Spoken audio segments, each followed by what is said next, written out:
दोस्तों 25 जून 1950 के दिन नॉर्थ कोरिया पीपल्स आर्मी यानी केपीए के 1,35,000 सोल्जर्स 38 पैरेलल लाइन जो कि नॉर्थ कोरिया और साउथ कोरिया के बीच की बॉर्डर थी उसको क्रॉस करके साउथ कोरिया पर आक्रमण कर देते हैं और यहीं से कोल्ड वॉर के पहले युद्ध की शुरुआत होती है।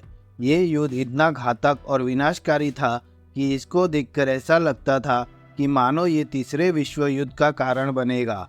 अब एक तरफ था नॉर्थ कोरिया जिसको यूएसएसआर का सपोर्ट था, तो दूसरी तरफ साउथ कोरिया जिसको यूएसए सपोर्ट कर रहा था। यूएसएसआर चाहता था कि कम्युनिज्म नॉर्थ कोरिया से आगे बढ़कर जापान, साउथ ईस्ट एशिया और बाकी पूरे एशिया में फैल जाए, लेकिन अमेरिका को ये किसी भी कीमत पर मंजूर नहीं था। यूएस और यूएसएसआर के बीच हुए कोल्ड वॉर का नतीजा हमें सबसे पहले कोरियन वॉर के रूप में देखने को मिला। दोस्तों, ये कोरियन युद्ध लगभग 3 साल चला था और इन 3 सालों में कई बड़ी घटनाएं घटी थी। जैसे समर ऑफ टेरर की घटना हुई थी जिसमें साउथ कोरियन सेना ने अपने ही हजारों लोगों को इस तरह से बांधकर उन्हें गोलियों से उड़ा दिया था। साउथ कोरिया ने अपने ही लोगों को क्यों मारा था ये हम विस्तार से जानेंगे आगे इस वीडियो में। फिर साउथ कोरिया की मदद के लिए यूनाइटेड नेशंस ने रिजोल्यूशन 83 पास करवाकर 21 देशों की सेना तैयार की थी, जिसमें South Korea, America, Canada, United kingdom जैसे बड़े बड़े देशों की आर्मी शामिल थी। और दूसरी तरफ नॉर्थ कोरिया की मदद करने के लिए चीन ने अपनी बहुत बड़ी सेना भेजी थी। तो ये चीनी सैनिक है जो यालू नदी को पार करते हुए नॉर्थ कोरिया में दाखिल हो रहे हैं। और जब यूनाइटेड नेशंस की आर्मी नॉर्थ कोरिया से लड़ रही थी, तभी यूनाइटेड नेशंस की आर्मी ने इन सभी नॉर्थ कोरियाई सैनिकों को जो इस बड़ी और लंबी कतार में खड़े हैं उन सबको बंदी बना लिया था, क्योंकि दोनों तरफ से एक दूसरे के सैनिकों को बंदी बनाया जा रहा था, जिसमें से कुछ युद्ध के बाद रिहा हो गए, लेकिन कुछ युद्ध के बाद भी रिहा नहीं हो सके। तो ऐसी ही कई बड़ी घटनाएं घटी थी इस युद्ध में, जिस कारण इतिहास के कई बड़े युद्धों में कोरियन युद्ध को भी गिना जाता है। इस युद्ध में लाखों मासूम लोग मारे गए थे, फिर भी इतिहास में इस युद्ध को भुला दिया गया युद्ध यानी फॉरगॉटन वॉर के नाम से भी जाना जाता है, क्योंकि लोगों को इस भयानक युद्ध के बारे में बहुत ही कम जानकारी है। तो मैं आज आपको कुछ उस समय की तस्वीरें और मैप्स के जरिए कोरियन वॉर का पूरा इतिहास समझाने की कोशिश करूंगा कि कोरियन युद्ध क्यों हुआ था, इस युद्ध का क्या परिणाम हुआ, कोरिया के दो अलग अलग देशों में बंटने के क्या कारण थे, इस युद्ध में 21 से भी ज़्यादा देशों की आर्मी जो शामिल हुई थी वो क्यों हुई थी। इस वॉर की पूरी कहानी हम आज के इस वीडियो में जानेंगे। तो दोस्तों, अब इस मैप में हम देख सकते हैं कि ये है हमारा भारत और उसके बाजू में चाइना, और चाइना की साइड में है जापान। तो जापान और चाइना के बीच में जो देश है वो है विभाजन से पहले वाला कोरिया। आज ये दो अलग अलग देशों में बंट चुका है। ये ऊपर नॉर्थ की तरफ नॉर्थ कोरिया है और ये साउथ की तरफ वाला साउथ कोरिया है। लेकिन 1945 से पहले यानी वर्ल्ड वॉर 2 से पहले ये दोनों देश एक ही हुआ करते थे, जिसे कोरियन पेनिनसुला कहते थे। तो कोरियन युद्ध को जानने से पहले हम कोरिया का थोड़ा इतिहास जान लेते हैं, ताकि हम कोरियन युद्ध को आसानी से समझ सके। तो सबसे पहले ये समझते हैं कि इस देश का नाम कोरिया कैसे पड़ा। तो कोरिया नाम का ओरिजिन इस जगह रह रहे गोरियो नाम के एक प्राचीन साम्राज्य से हुआ है, जिन्होंने ईयर 918 से 1392 तक इस पूरे भाग पर राज किया था। फिर उनके बाद करीब 500 साल तक यानी 1392 से लेकर 1897 तक जोसियोन वंश ने राज किया इस पूरे भाग पर, और आखिर में इन्होंने साल 1897 में अपने राज्य का नाम बदलकर कोरियन एम्पायर रख दिया, जिसके कुछ सालों बाद ही इस राज्य का पतन होना शुरू हो गया, क्योंकि उस समय वेस्टर्न कंट्रीज जैसे पोर्टुगीज, फ्रांस, ब्रिटेन वे दुनिया के बाकी अमीर देश जैसे हमारा भारत उनको अपनी कॉलोनीज बनाकर और गुलाम बनाकर उनको लूटना शुरू कर चुके थे, जिससे यह देश बहुत अमीर होने लगे थे। तो इन्हें देखकर जापान भी अपनी कॉलोनीज बनाना चाहता था, ताकि जापान भी एशिया के देशों को गुलाम बनाकर उन्हें लूटे और अमीर हो जाए। और उस समय जापान की आर्मी भी काफ़ी मजबूत थी। तो जापान अब कोरिया को अपनी कॉलोनी बनाना चाहता था, लेकिन उस समय कोरिया पर चीन का प्रभाव ज़्यादा था। इसलिए जापान ने 1894 में चीन के मंचूरिया पर पहले हमला किया, जिसे फर्स्ट सिनो जापानीज वॉर कहते हैं, जिसमें जापान जीत गया था और कोरिया पर चीन का जो प्रभाव था वो कम हो चुका था। फिर ईयर 1904 में जापान और रशिया के बीच में युद्ध हुआ था, जिसमें भी जापान जीत गया था। यानी जापान काफ़ी मजबूत देश बन गया था उस दौर में। और इतने बड़े देश रशिया को युद्ध में हराने के कारण जापान की आर्मी उस समय दुनिया के सामने एक पावरफुल आर्मी मानी जाती थी। फिर यूल्सा संधि के तहत ईयर 1905 में जापान ने कोरिया को अपना संरक्षक बना लिया और कोरिया के जो आखिरी राजा थे एम्परर गोजोंग, उन्होंने पहले तो इस संधि पर हस्ताक्षर करने से मना कर दिया था, पर बाद में जापान के दबाव में आके उन्होंने इस संधि पर हस्ताक्षर कर दिए, क्योंकि उन्हें पता था कि अगर वो जापान को मना करेंगे तो जापान उन पर भी हमला करके उन्हें हरा देगा, क्योंकि जापान की सेना उस समय बहुत मजबूत थी। और फिर ईयर 1910 में जापान कोरिया एनेक्सेशन ट्रीटी हुई। जापान और कोरिया के बीच इस संधि के बाद कोरिया बाकायदा जापान का गुलाम देश बन गया। और उसके बाद जैसा अंग्रेजों ने हमारे भारत के साथ किया था, वैसा ही जापान ने कोरिया के साथ किया। और धीरे धीरे कोरिया की जो संस्कृति थी उसे मिटाना शुरू कर दिया। उनके इतिहास, उनकी भाषा और उनकी कला और सभ्यता को भी छीन लिया गया। फिर लाखों कोरियाई लोगों को गुलाम बनाकर जापान ले जाया जाता था और उनसे वहाँ जानवरों की तरह काम करवाया जाता था। फिर जब 1938 में वर्ल्ड वॉर II शुरू हुआ, तब भी जापान ने लाखों कोरियाई लोगों से ज़बरदस्ती अपनी सेना के लिए बदतर से बदतर काम करवाए थे। वर्ल्ड वॉर II के दौरान जापान की सेना ने कोरियाई महिलाओं पर भी बहुत अत्याचार किए थे।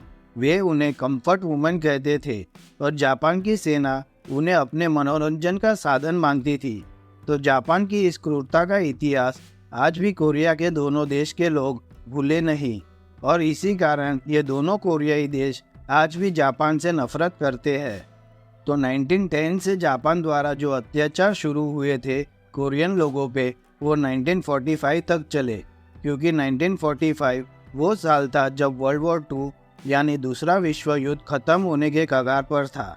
जापान ने एशिया के जितने भी देशों पर कब्जा किया था, उन सभी देशों को अमेरिका आज़ाद करा रहा था और जापान का विशाल साम्राज्य धीरे धीरे सिकुड़ता जा रहा था।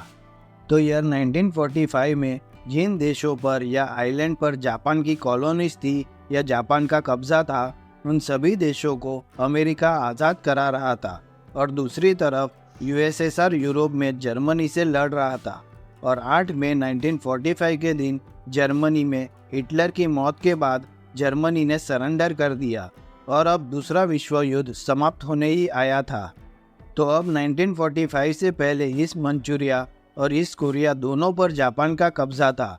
और यहाँ पर है पोर्ट आर्थर, उस पर भी जापान का कब्जा था, जिस पर यूएसएसआर की नज़र थी, क्योंकि यूएसएसआर का कई सालों से एक सपना था कि मॉस्को से जापान तक एक रेलवे नेटवर्क बनाए, ताकि जब भी south east Asia, middle east या यूरोप में जंग हो तो वे अपनी सेना को जल्द से जल्द इस रेलवे के जरिए ट्रांसपोर्ट कर सके। लेकिन यूएसएसआर हमेशा बर्फ से ढका हुआ रहता था, इसलिए यूएसएसआर अपने लिए एक ऐसा पोर्ट ढूंढ रहा था जहां बहुत कम बर्फ गिरती हो। इसलिए यूएसएसआर की नज़र पोर्ट आर्थर पर थी और यूएसएसआर हमेशा इसे कैप्चर करना चाहता था। लेकिन यूएसएसआर शांत बैठा था और एक सही मौके का इंतज़ार कर रहा था। तो यूएसएसआर को ये मौका अगस्त 1945 में मिला, क्योंकि इस महीने में अमेरिका ने जापान के हिरोशिमा और नागासाकी पे एटॉमिक बॉम्ब से हमला किया। और इस एटॉमिक हमले के बाद जापान की हार तय थी, क्योंकि इस हमले ने जापान के हौसले को पूरी तरह से तोड़ दिया था। लेकिन यूएसएसआर के लिए यहाँ एक सुनहरा मौका था।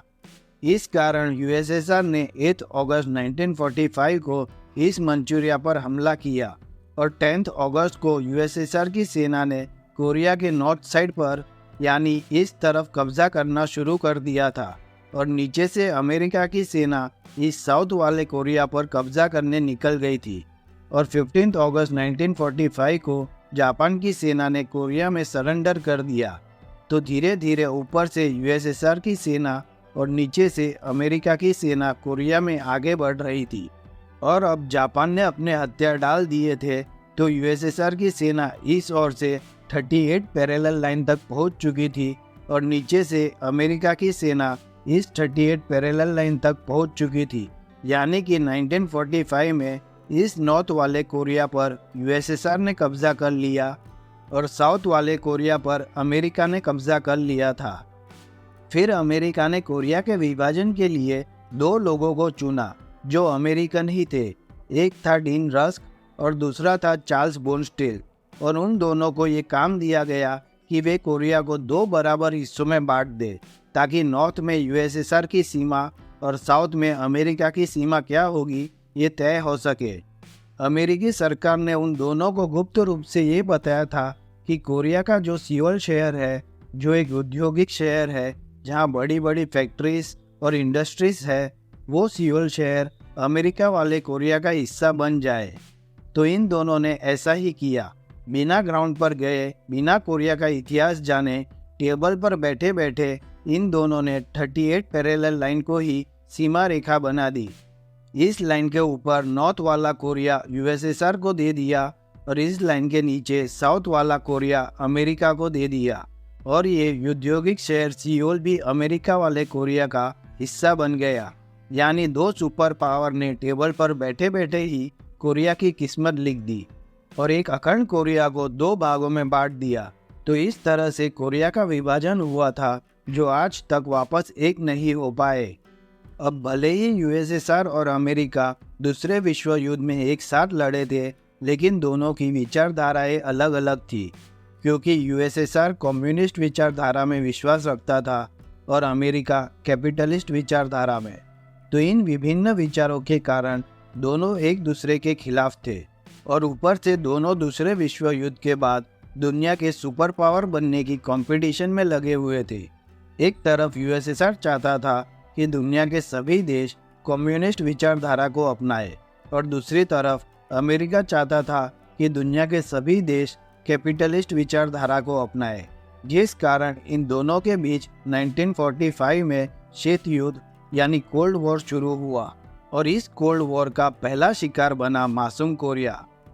अब कोरिया के विभाजन के बाद यूएसएसआर और अमेरिका ने कोरिया के नेताओं को कहा कि हम अगले 5 साल तक यानी 1950 तक कोरिया को अपने कंट्रोल में रखेंगे और उसके बाद कोरिया को आज़ाद कर देंगे, मतलब कोरिया को एक स्वतंत्र देश बना देंगे।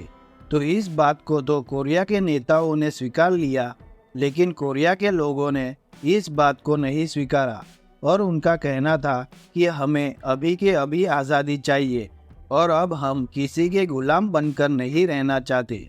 अब साउथ कोरिया तो अमेरिका के कंट्रोल में था, लेकिन नॉर्थ कोरिया यूएसएसआर के कंट्रोल में था जो कम्युनिस्ट था। ऐसे में अमेरिका को डर था कि अगर हम इस साउथ कोरिया को छोड़कर चले जाएंगे तो यूएसएसआर साउथ कोरिया पर भी कब्जा कर लेगा और बाद में पूरे कोरिया पर कम्युनिस्ट सरकार बना देगा।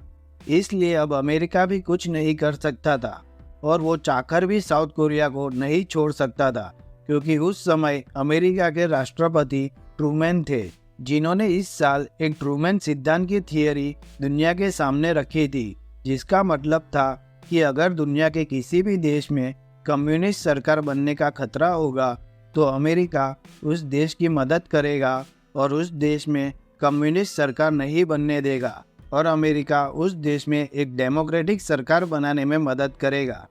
अब जबकि कोरियाई लोगों को आज़ादी नहीं मिल रही थी, तो इस कारण उन्होंने ईयर 1947 में बड़े बड़े आंदोलन करना शुरू कर दिए और इन आंदोलन को रोकने के लिए अमेरिका ने जनरल जॉन होच को साउथ कोरिया का कमांडर इन चीफ बना दिया।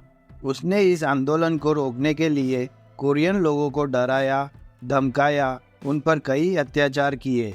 कोरियाई लोगों को बेरहमी से मारा जाता था, फिर भी कोरियाई लोगों ने आंदोलन जारी रखे, जिस कारण जॉन होज ने साउथ कोरिया में मार्शल लॉ भी लागू करवाए, लेकिन इसके बावजूद भी उन आंदोलनों को रोक नहीं पाए। फिर थक हार कर अमेरिका ने इस मुद्दे को यूनाइटेड नेशंस में रखा और कहा कि आपका काम दुनिया में शांति बनाए रखने का है, इस कारण आप इस कोरियाई मुद्दे को लेकर भी कुछ ऐसा फैसला करें जिससे कोरिया में भी शांति बनी रहे। तो इस बात पर यूनाइटेड नेशंस ने अमेरिका को ये सलाह दी कि उन आंदोलनकारियों के प्रस्ताव को मान लेना चाहिए और कोरिया में इलेक्शन करवा के कोरिया को एक स्वतंत्र देश बना देना चाहिए। तो साउथ कोरिया के जो नेता थे, जो अमेरिका और लोकतंत्र में विश्वास रखते थे, उन्होंने इस प्रस्ताव को स्वीकार लिया। लेकिन नॉर्थ कोरिया यूएसएसआर के कब्जे में था और वहाँ के नेता कम्युनिज्म को ज़्यादा सपोर्ट करते थे, इसलिए उन्होंने इस सुझाव को नहीं माना, क्योंकि कम्युनिज्म में चुनाव जैसा तो कुछ होता ही नहीं है, और होता भी है तो वो एक तरफा सिर्फ दिखावे के लिए होता है। इस कारण नॉर्थ कोरिया के नेताओं ने यूनाइटेड नेशंस के इस फैसले का विरोध किया और कोरिया को फिर से एक देश बनाने का ये आखिरी मौका था जो फेल हो गया। अब जबकि कोरिया का एकीकरण करना मुश्किल हो रहा था, तो ईयर 1948 में यूनाइटेड नेशंस ने अमेरिका को यह सुझाव दिया कि तुम सिर्फ साउथ वाले कोरिया पर इलेक्शन करवा के उस जगह को साउथ कोरिया नाम का एक अलग देश बना दो। और इस प्रस्ताव को साउथ कोरिया के सभी नेताओं ने स्वीकार लिया और फिर 10 मई 1948 को साउथ कोरिया में इलेक्शन हुए, जिसमें सिंगमैन री साउथ कोरिया के राष्ट्रपति बने, जिन्होंने अमेरिका से पढ़ाई की थी और वे कैपिटलिस्ट विचारधारा में मानते थे और कम्युनिज्म के खिलाफ थे। इस कारण अमेरिका ने सिंगमैन री को फुल सपोर्ट किया था इस इलेक्शन को जीताने में। और फिर 20 जुलाई को साउथ कोरिया का संविधान बनाया गया और 15 अगस्त 1948 को साउथ कोरिया को एक आज़ाद देश घोषित कर दिया, जिसे रिपब्लिक ऑफ कोरिया कहा गया और सियोल इसकी राजधानी बनाई गई। तो अब जब साउथ कोरिया एक अलग देश बन गया, तो नॉर्थ कोरिया ने भी ऐसा ही करने का सोचा और कम्युनिस्ट विचारधारा से प्रभावित नॉर्थ कोरिया ने किम इल संग को नॉर्थ कोरिया का लीडर बना दिया। जापान ने जब कोरिया पर हमला किया था, तब ये किम इल संग कोरिया की तरफ से लड़े थे जापान के खिलाफ, लेकिन कोरिया की हार के बाद ये कोरिया छोड़कर यूएसएसआर भाग गए थे और यूएसएसआर में कम्युनिज्म सीखने के बाद ये 1945 में फिर से कोरिया लौट आए और फिर कोरिया के लोगों के सामने उसने अपने आप को एक महान योद्धा के रूप में दर्शाया और जगह जगह पे इन्होंने अपने पोस्टर लगवाए ताकि नॉर्थ कोरिया के वे राजा बन पाए। और 25 अगस्त को नॉर्थ कोरिया में इलेक्शन कराए गए, जिसमें किम इल संग को नॉर्थ कोरिया का लीडर बनाया गया, जिन्होंने 25 अगस्त 1948 को नॉर्थ कोरिया की स्थापना की, जिसे Democratic People's Republic of Korea कहा गया। लेकिन इसमें डेमोक्रेटिक शब्द तो सिर्फ नाम का ही था, क्योंकि ना तो तब नॉर्थ कोरिया में कुछ भी लोकतंत्र जैसा था और ना ही आज है। आज भी नॉर्थ कोरिया के लीडर किम जोंग उन है, जो एक डिक्टेटर है, जिसे आप सब जानते ही है, और ये किम जोंग उन इस किम इल संग के ही पोते हैं। तो इस तरह नॉर्थ कोरिया और साउथ कोरिया में इलेक्शन हुए और दोनों देशों ने अपना अपना संविधान बनाया और खुद को आज़ाद घोषित कर दिया। अब यहाँ पे कोरिया के नीचे एक छोटा सा आइलैंड है जेजू नाम का, जो कोरिया का ही हिस्सा है। लेकिन जैसे ही साउथ कोरिया के नेता चुनाव करके साउथ कोरिया को अलग देश बनाने लगे, तब इस जेजू आइलैंड के लोगों ने विरोध किया कि आप हमारे कोरिया के टुकड़े मत करो, क्योंकि इलेक्शन करके दो अलग देश बन जाएंगे तो हमारा अखंड कोरिया टूट जाएगा। इसलिए जेजू आइलैंड के लोग इस चुनाव के खिलाफ आंदोलन करने लगे और इस घटना को इतिहास में जेजू अपराइजिंग के नाम से जाना जाता है। अब इस आंदोलन को रोकने के लिए सिंगमैन री ने साउथ कोरिया की सेना भेजी जेजू आइलैंड, ताकि इस आंदोलन को रोका जा सके, और साउथ कोरिया की सेना ने लगभग 30,000 जेजू आइलैंड पर रहने वाले लोगों को मौत के घाट उतार दिया और तकरीबन 40,000 लोग इस साउथ कोरिया की सेना द्वारा किए गए अत्याचार के डर से जापान भाग गए। अब जेजू आइलैंड के कई लोग जो मारे गए थे, उनमें से ज़्यादातर लोग कम्युनिस्ट थे, यानी नॉर्थ कोरिया के सपोर्टर थे। इस कारण अब नॉर्थ कोरिया ने विरोध किया कि साउथ कोरिया हमारे निर्दोष लोगों को बेरहमी से मार रहा है। तो इस घटना के बाद नॉर्थ और साउथ कोरिया के बीच टेंशन और बढ़ जाती है। इसलिए कुछ इतिहासकार इस जेजू विद्रोह को कोरियन युद्ध की शुरुआत भी मानते हैं। अब ईयर 1949 में साउथ कोरिया के मुंगयोंग में एक घटना हुई जहां सिंगमेन री यानी साउथ कोरिया की सेना ने 24 दिसंबर 1949 के दिन अपने ही देश के 88 लोगों को मौत के घाट उतार दिया, क्योंकि सिंगमेन री को लगा कि ये लोग नॉर्थ कोरिया के सपोर्टर हैं और ये लोग साउथ कोरिया में कम्युनिज्म को फैला रहे हैं। लेकिन इस घटना से किम इल संग बहुत नाराज थे, क्योंकि साउथ कोरिया ने इस घटना का जिम्मेदार नॉर्थ कोरिया को ठहराया और कहा कि इन लोगों को नॉर्थ कोरिया की सेना ने मारा है। अब दोनों देश एक दूसरे पे हमला करके कोरिया को फिर से एक अखंड देश बनाना चाहते थे। नॉर्थ कोरिया चाहता था कि वह साउथ कोरिया पर कब्जा करके पूरे कोरिया पर कम्युनिज्म को फैलाए, और दूसरी तरफ साउथ कोरिया चाहता था कि वह नॉर्थ कोरिया पर कब्जा करके पूरे कोरिया पर लोकतंत्र की स्थापना करे। और तभी नॉर्थ कोरिया के पड़ोसी देश चाइना में सिविल वॉर शुरू हो गया, जिसमें एक महत्वपूर्ण घटना घटी। इस सिविल वॉर में चीन के कम्युनिस्ट लीडर माओ जेडोंग जीत गए और उन्होंने 1949 में पीपल्स रिपब्लिक ऑफ चाइना का यानी कम्युनिस्ट चाइना का गठन किया। लेकिन इस सिविल वॉर में नॉर्थ कोरिया ने माओ जेडोंग की बहुत मदद की थी, इसलिए अब चीन की कम्युनिस्ट सरकार नॉर्थ कोरिया के सपोर्ट में थी और यूएसएसआर तो पहले से ही नॉर्थ कोरिया को सपोर्ट कर रहा था। और ऊपर से इसी साल यूएसएसआर ने भी अपना पहला न्यूक्लियर वेपन RDS-1 का टेस्ट कर लिया, यानी अब अमेरिका ही एक ऐसा देश नहीं था जिसके पास न्यूक्लियर वेपन्स थे, क्योंकि अब यूएसएसआर के पास भी न्यूक्लियर वेपन्स थे। और अब अमेरिका की आर्मी भी साउथ कोरिया से चली गई थी, तो नॉर्थ कोरिया को यह एक सुनहरा मौका मिला साउथ कोरिया पे कब्जा करने का।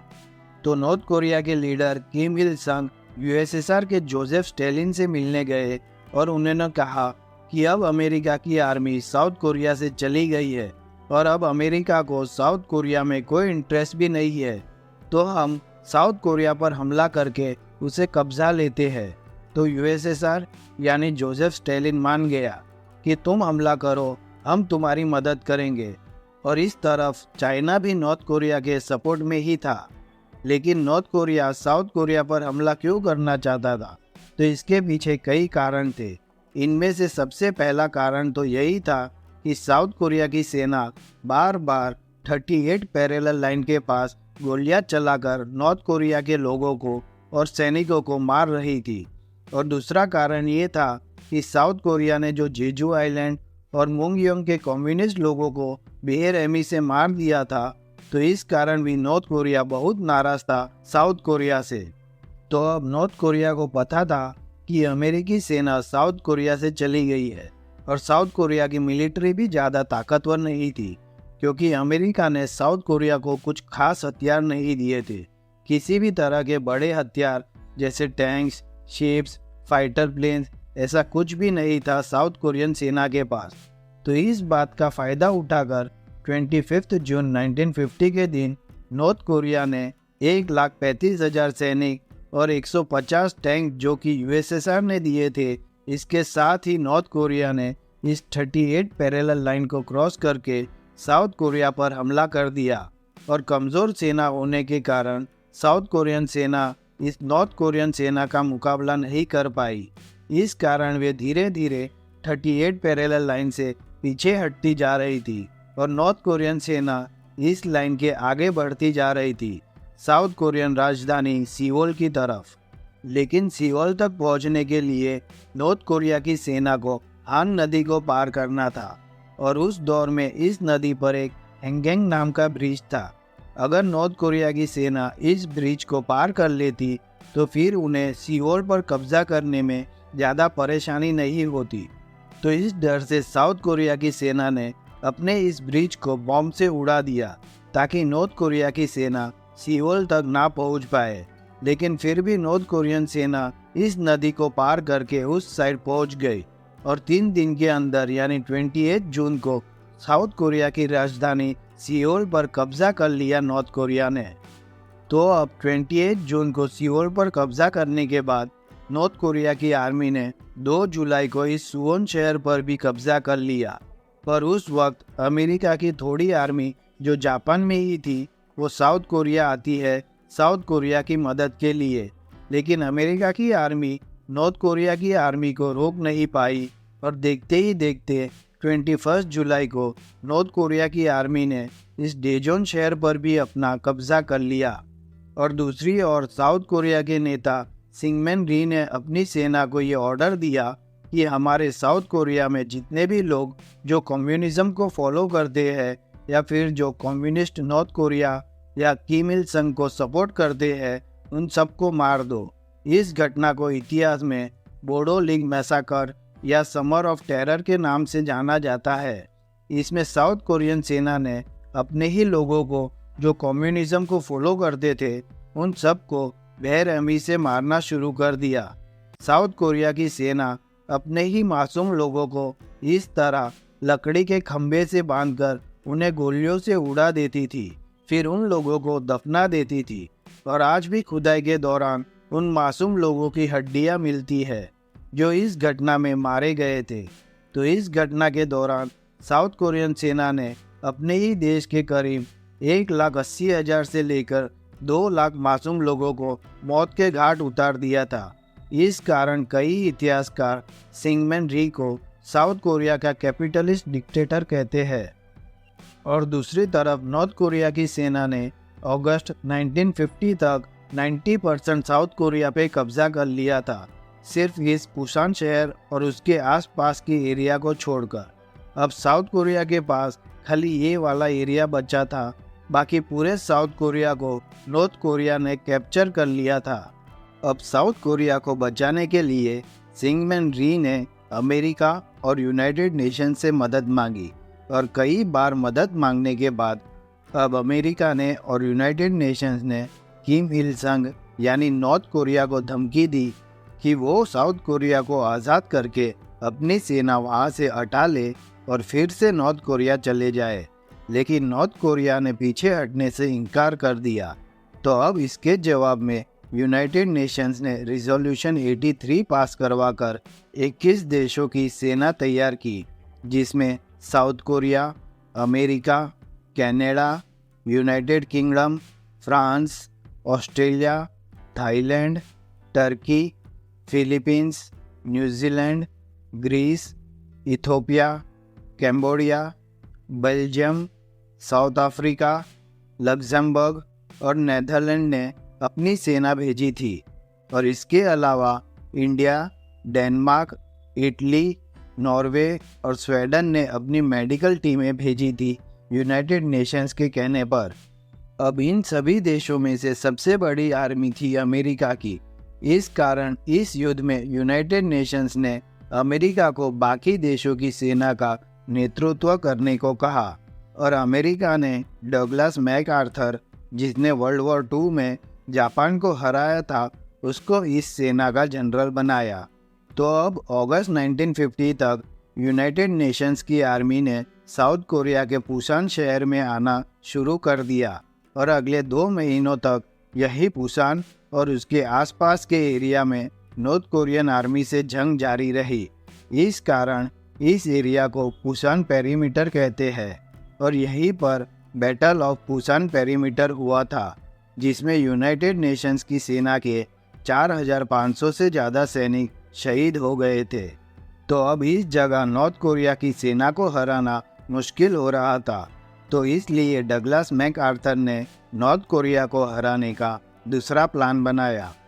अब जबकि नॉर्थ कोरिया की सेना को पुसान पेरीमीटर की बॉर्डर पर सब जरूरी चीज़ें मिल रही थी, जैसे हथियार, खाने पीने की चीज़, सैनिक, सब कुछ मिल रहा था डायरेक्ट नॉर्थ कोरिया से, इसलिए नॉर्थ कोरिया की सेना पुसान बॉर्डर पर मजबूती से लड़ रही थी। तो डगलस मैकआर्थर ने इस सप्लाई चेन को तोड़ने का प्लान बनाया और अपनी सेना को समुद्र से होकर इस इंचॉन शहर को कैप्चर करने को कहा और वहां से सीधा 38 पैरेलल लाइन पर हमला करके उसे कैप्चर करने को कहा।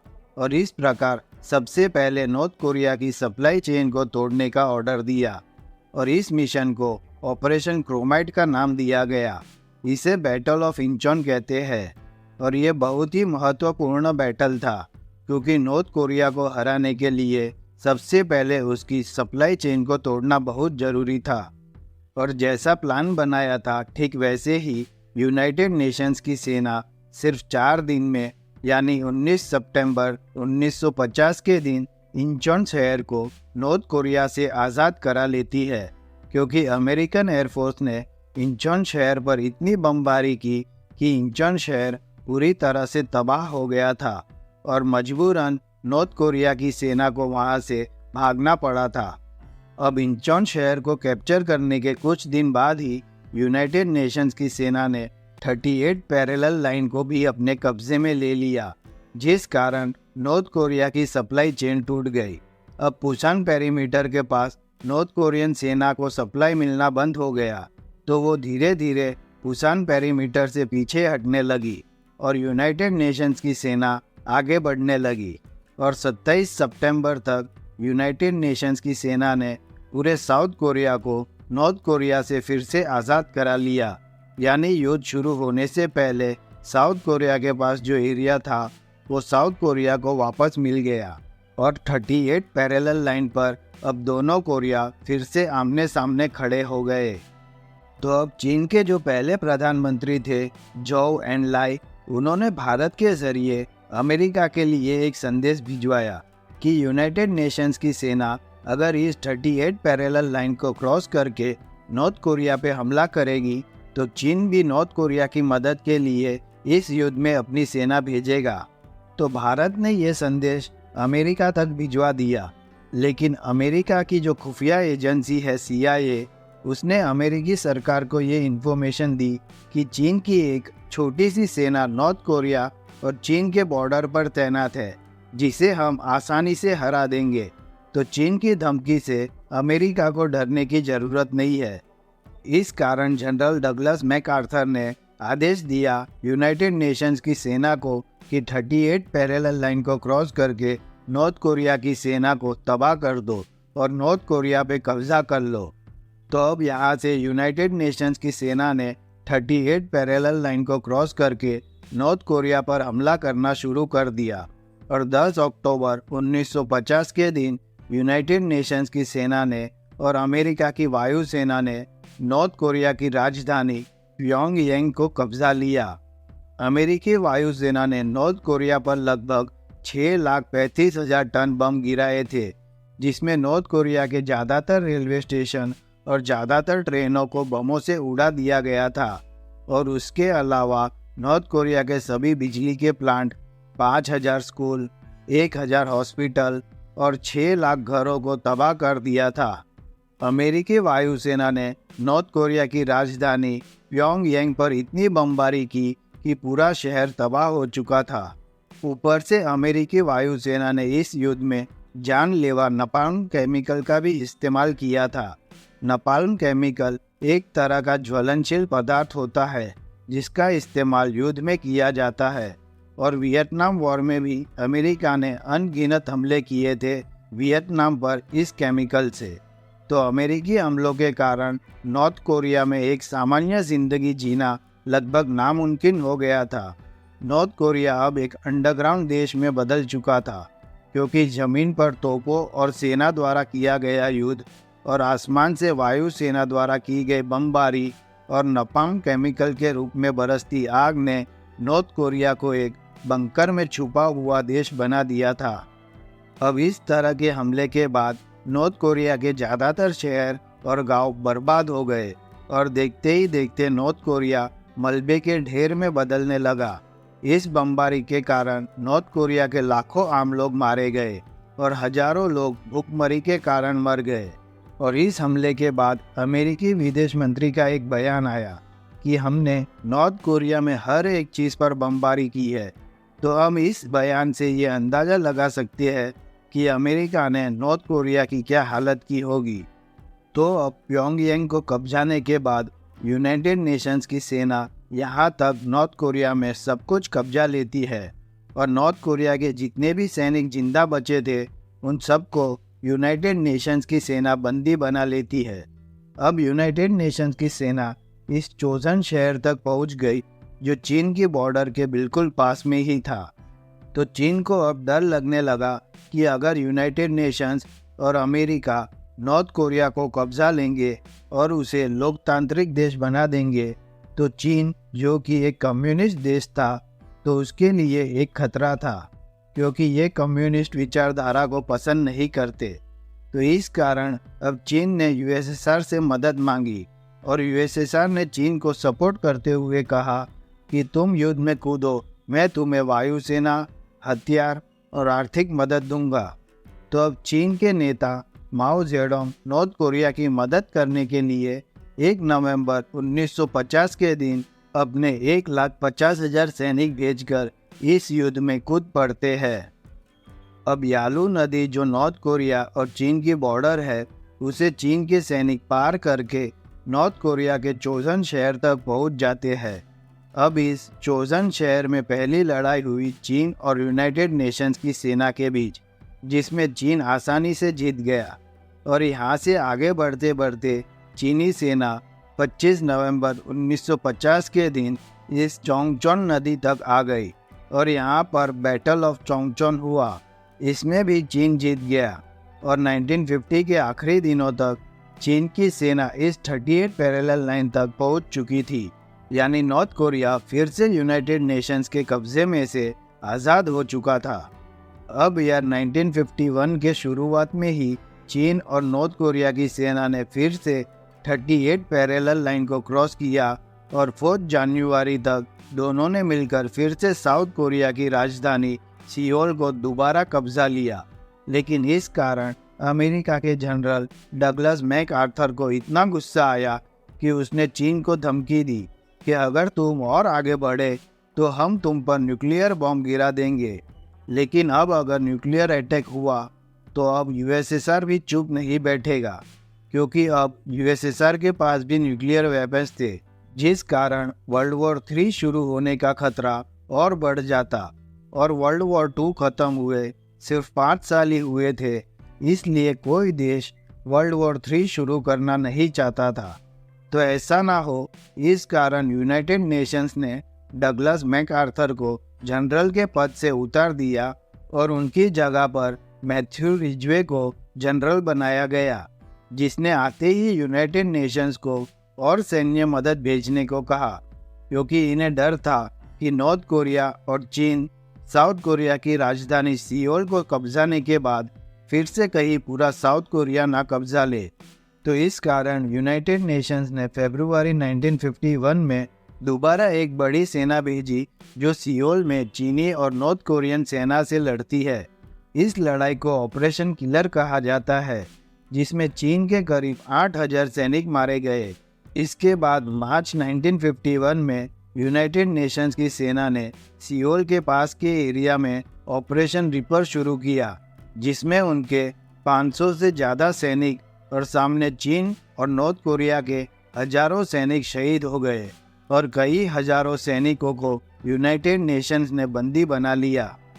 अब जो कि चीन और नॉर्थ कोरिया के कई सैनिक शहीद हो गए थे, तो इस कारण उनकी सेना अब कमज़ोर होती जा रही थी।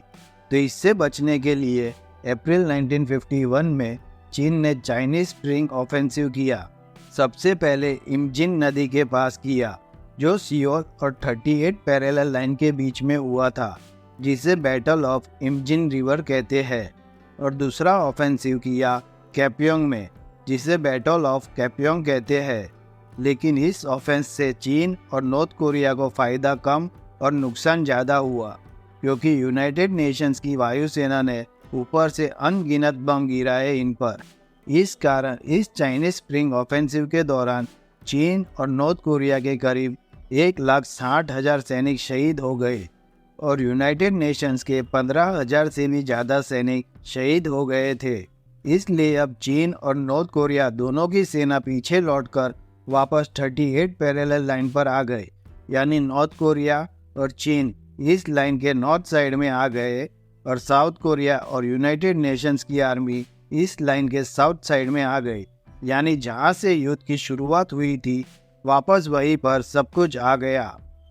तो अब थक हार कर जून 1951 में आर्मिस्टिस टॉक्स की शुरुआत होती है, जो एक तरह का शांति समझौता होता है, क्योंकि इस युद्ध में लाखों सैनिक और लाखों लोग मारे जा चुके थे और इस युद्ध में अरबों खरबों रुपए का आर्थिक नुकसान भी हो चुका था।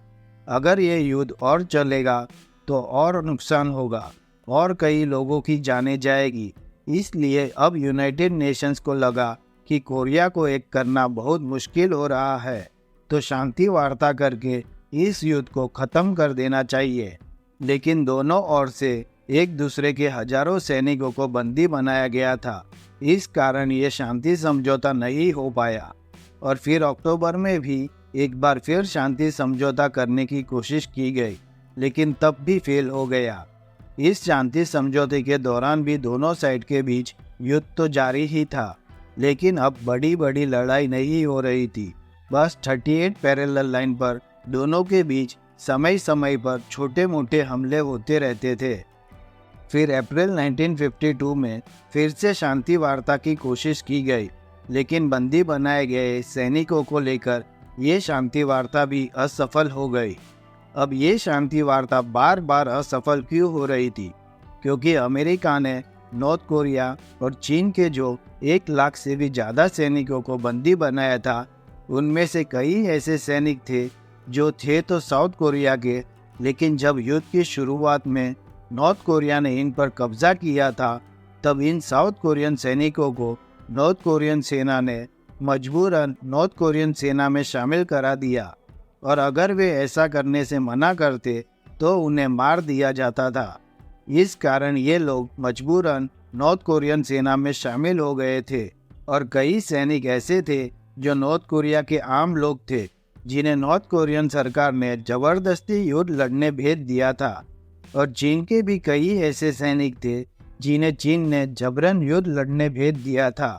इस कारण इन बंदी बनाए गए सैनिकों में से हजारों सैनिक चाहते थे कि आप हमें फिर से नॉर्थ कोरिया और चीन में मत भेजें, हम यहीं पर रहना चाहते हैं। जिसके चलते यूनाइटेड नेशंस और अमेरिका दोनों दुविधा में पड़ गए थे कि इन सैनिकों का क्या करें।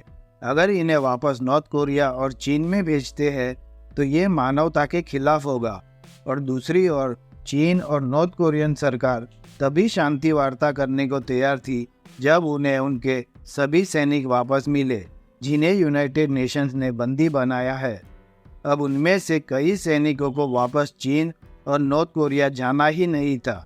इस कारण से बार बार ये शांति वार्ता असफल हो रही थी। अब दूसरी तरफ मार्च 1953 में यूएसएसआर के लीडर जोसेफ स्टालिन की मौत हो गई। इसके बाद जॉर्जी मेलेनकोव नए लीडर बने यूएसएसआर के, और कोरियन युद्ध को लेकर इनकी विचारधारा जोसेफ स्टालिन से बिल्कुल अलग थी। इन्होंने शांति बनाए रखने का रुख अपनाया, यानी ये चाहते थे कि कोरियन युद्ध अब ख़त्म हो जाए और वहाँ अब शांति बनी रहे। लेकिन ये बात सुन के इस तरफ चीन और नॉर्थ कोरिया लड़खड़ाने लगे, क्योंकि ये दोनों अभी नए नए देश बने थे। चीन 3 साल पहले ही बना था और नॉर्थ कोरिया कुछ 8 साल पहले ही बना था, इसलिए इनकी मिलिट्री भी इतनी स्ट्रांग नहीं थी और ना ही इनके पास युद्ध लड़ने के लिए इतने पैसे थे। इन्हें आर्थिक मदद, हथियार और वायुसेना के विमान तो यूएसएसआर दे रहा था। इसलिए जब यूएसएसआर ने शांति का रास्ता अपनाया तो मजबूरन चीन और नॉर्थ कोरिया को भी शांति वार्ता करनी पड़ी। तो 27 जुलाई 1953 के दिन पनमुनजोंग में शांति समझौता हुआ, और इस समझौते में दोनों कोरिया के बीच पहले जो सीमा रेखा थी उसमें थोड़ा बहुत फेरबदल किया गया। युद्ध से पहले ये 38 पैरेलल लाइन दोनों के बीच की बॉर्डर थी, लेकिन इस समझौते के बाद एक नया डीमिलिट्री जोन बनाया गया।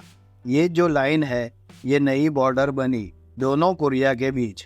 इसमें एक ये भी शर्त रखी गई कि दोनों देश के सैनिक इस नई बनी बॉर्डर के 2-2 किलोमीटर तक अंदर रहेंगे, यानी नॉर्थ कोरिया की सेना इस जोन के इस तरफ 2 किलोमीटर अंदर रहेगी और साउथ कोरिया की सेना इस तरफ 2 किलोमीटर अंदर रहेगी। और सबसे मज़ेदार बात तो ये थी कि इस युद्ध के बाद दोनों कोरिया ने जीत का जश्न मनाया। साउथ कोरिया ने कहा कि ये युद्ध हम जीते हैं, तो नॉर्थ कोरिया ने कहा कि ये युद्ध तो हम जीते हैं। पर असल में ये युद्ध कोई नहीं जीता था और ना ही कोई हारा था। अब जानते हैं कि उन सैनिकों का क्या हुआ जिन्हें बंदी बनाया गया था और जिस कारण ये समझौता नहीं हो पा रहा था। तो इसके लिए यूनाइटेड नेशंस ने एक कमेटी का गठन किया, न्यूट्रल नेशंस सुपरवाइजरी कमीशन यानी NNSC का। और इसके लिए ऐसे 5 देशों को चुना गया जो इस युद्ध के दौरान न्यूट्रल थे। तो अमेरिका ने इसमें स्वीडन और स्विट्जरलैंड को शामिल करवाया, तो चीन ने पोलैंड और चेकोस्लोवाकिया को इसमें शामिल करवाया, और 5वां था हमारा भारत, जिसने इस कमेटी में एक अध्यक्षता की भूमिका निभाई थी। और भारतीय सेना के प्रमुख जनरल KS थिमैया इस कमेटी के अध्यक्ष थे। और भारत ने अपने 6000 सैनिकों को कोरिया भेजा था ताकि युद्ध में बंदी बनाए गए सैनिकों की अदला बदली कर सके और उनसे बातचीत करके ये तय कर सके कि किसको वापस अपने देश जाना है और किसको नहीं जाना है। तो यूनाइटेड नेशंस ने नॉर्थ कोरिया और चीन के जो टोटल 1 लाख से भी ज़्यादा सैनिकों को बंदी बनाया था, जिसमें से करीब 82,000 नॉर्थ कोरियन और चीनी सैनिकों को वापस नॉर्थ कोरिया और चीन भेज दिया गया, और करीब 22,000 नॉर्थ कोरियन और चीनी सैनिकों ने वापस अपने देश में जाने से मना कर दिया। और उस तरफ नॉर्थ कोरिया और चीन ने यूनाइटेड नेशंस और साउथ कोरिया के जिन 13,000 सैनिकों को बंदी बनाया था, उन्हें वापस साउथ कोरिया भेज दिया गया। और अजीब बात तो ये है कि यूनाइटेड नेशंस और साउथ कोरिया के करीब 400 सैनिकों ने वापस आने से मना कर दिया और इन्होंने नॉर्थ कोरिया में ही रहना पसंद किया, जिसमें से 21 सैनिक अमेरिका के भी थे। तो ये अदला बदली अगले साल 1954 तक चली थी। इसे इतिहास में ऑपरेशन बिग स्विच के नाम से जाना जाता है। भारत ने इस पूरे युद्ध में किसी का भी पक्ष नहीं लिया था, लेकिन विश्व शांति के लिए किए गए प्रयासों के कारण भारत की अच्छी खासी इमेज बन गई थी दुनिया के सामने। और नेहरू जी के इस योगदान के कारण वे आने वाले समय में एक विश्व नेता के रूप में उभर कर सामने आए थे। यानी शांति समझौते का ये दिन जितना कोरिया के लिए ऐतिहासिक था, उतना ही भारत के लिए भी था। अब युद्ध तो खत्म हो चुका था, लेकिन लाखों लोगों ने अपनी जानें गंवाई थी। नॉर्थ कोरिया ने अपने 29 लाख लोगों को गंवाया था, जिसमें 9 लाख सोल्जर्स थे और 20 लाख मासूम जनता थी। वहीं दूसरी तरफ साउथ कोरिया ने इस युद्ध में 14 लाख लोगों को गंवाया था, जिसमें 4 लाख सैनिक थे और 10 लाख मासूम जनता थी। इतना ही नहीं, चीन ने अपने 6 लाख, अमेरिका ने अपने 3,60,000 और यूनाइटेड नेशंस ने अपने 8,000 से ज़्यादा सोल्जर्स गंवा दिए थे। मतलब दोनों कोरिया के मिलाकर करीब 30 लाख आम लोग मारे गए थे, जिनका इस युद्ध से कुछ भी लेना देना नहीं था। इन मासूम लोगों के मरने के पीछे का सबसे बड़ा कारण था अमेरिकी वायुसेना द्वारा गिराए गए 6,35,000 टन बम, जिनसे नॉर्थ कोरिया के सभी रेलवे स्टेशन, सभी बिजली प्लांट, 5,000 स्कूल, 1,000 हॉस्पिटल और 6 लाख घर तहस नहस हो गए थे। शायद ही ऐसी कोई इमारत बची हो जिस पर अमेरिकी वायुसेना ने बम ना गिराए हो। अब बात करते हैं कि इस युद्ध को भुला दिया गया युद्ध यानी फॉरगॉटन वॉर क्यों कहते हैं। तो Korean war second world war और वियतनाम वॉर के बीच में हुआ था। इस कारण ज़्यादातर लोगों को कोरियन वॉर के बारे में बहुत कम जानकारी है। अब ये जानते हैं कि इस युद्ध के बाद आज तक इन दोनों देशों में क्या बदलाव आए हैं। तो आज की तारीख में साउथ कोरिया एशिया के सबसे डेवलप कंट्रीज में से एक माना जाता है। आज साउथ कोरिया टेक्नोलॉजी और कंप्यूटर हार्डवेयर के मामले में बहुत आगे निकल चुका है। इस देश में कई ऐसे बड़े ब्रांड हैं जिसे आज पूरी दुनिया इस्तेमाल कर रही है। सैमसंग और ह्यूंडई जैसी ब्रांड आज दुनिया भर में फेमस है। वहीं दूसरी तरफ आज नॉर्थ कोरिया के तानाशाह किम जोंग उन है, जो किम इल संग के ही पोते हैं। आज भी नॉर्थ कोरिया में तानाशाही चलती है और इस देश में वही होता है जो यहाँ का तानाशाह चाहता है।